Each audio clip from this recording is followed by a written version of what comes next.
up mga boss? Once again, Fiberworks. Ayan, sa mga nagtatanong, video tutorial ng Ducati taillight natin. Napaka-basic lang niya. Meron tayong tatlong wire. Isa, dalawa, tatlo. Yung sa gitna, matik yun. Ilagay natin sa negative. Ayun, halimbawa, ito yung battery natin. So, sa negative yun, mga boss. Sa green, negative yun, yung gitna. Ayan. Then, siyempre, ihahanap nyo na lang dito yung steady light saka stop light.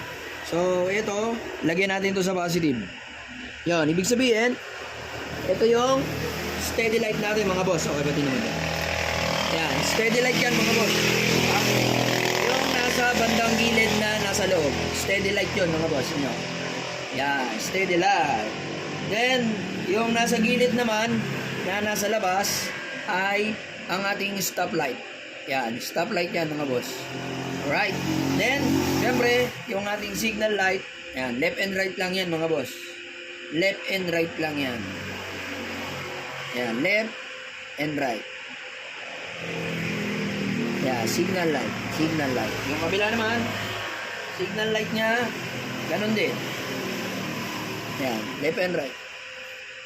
In left, ito yung right. Yan, pag pinagsabay, magiging hazard yan. Sa mga may hazard light yan. Alright, basic lang mga boss. Yung gitna, tandaan, yun yung ilalagay nyo sa ground.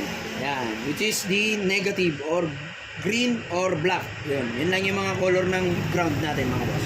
Alright, thank you. God bless. Aresol. Once again, Fiberworks.